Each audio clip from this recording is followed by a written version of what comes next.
what do we need to know about from Finland? What can we learn from Finland when it comes to gun laws and school security?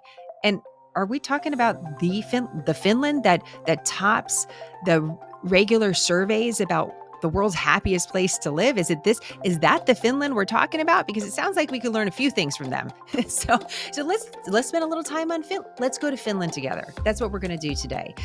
Now, I would prefer to have gone in person and had a lot longer conversations. As a journalist, that's always what I want. But what I did is I pieced together some different research online and looked at news articles also over the last 2 decades to try to pull out what are some of the key things that you should know about Finland. And one of the most important things is just to get an understanding about the country overall, so we can then talk about some of these gun laws that are different in Finland, and also talk about school shootings in that country. So the first thing you should know about Finland is that it's a small country. The population is around 5.6 million people.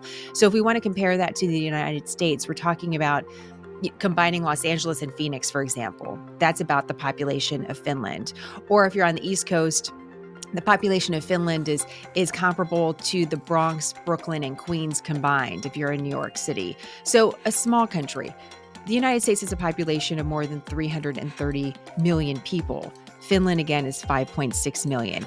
Most of the people in Finland, 90%, have a Finnish background. It's not that there's no diversity in the country, but they do have a commonality of shared background. Finland is about twice the size of Georgia. If you're thinking about the U.S. map, it's also just slightly smaller than Montana. So either double the size of Georgia or slightly smaller than Montana, and you'll get an idea of just how big Finland is. And if you look at it on a map, you'll see, it's pretty north. It's pretty north, and it's also a new member of NATO because of its proximity to Russia and because of what's happening in Europe. This just happened over the last year that Finland becomes a member of the largest military alliance in the world. In many ways, though, it is, I don't want to say by itself, but a little bit separated from the rest of Western Europe. So we're talking about a small country that has a very unique geography where hunting is a tradition. It's part of the culture, and its gun ownership is not unheard of because of the culture and how the culture has developed. Now, when Governor Walz and Senator Vance were talking about Finland related to this conversation about gun laws and school shootings, I don't know if either of them realized that there was actually a school shooting in Finland just a few months ago. School shootings in that country are extremely rare, but there just was one by a 12-year-old, and I want us to keep that in mind. Gun laws in Finland were changed over the last 20 years because there were 2 extremely violent school shootings, one in 2007 and one in 2008. One was done by an 18-year-old, another one was done by a 20-year-old, and in both cases, you had several people who died, who lost their lives.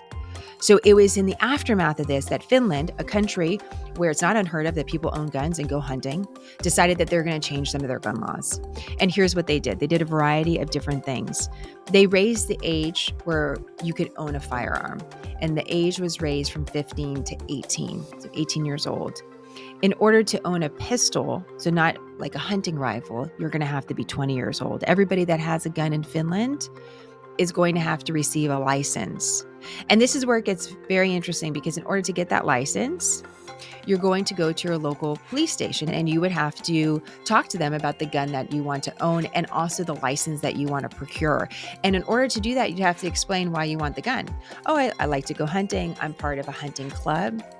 You'd have to sit for an interview or actually bring some evidence that you've had some sort of medical exam. And the police, the local law enforcement, have some power in taking a look at you and deciding whether or not you should actually get a license.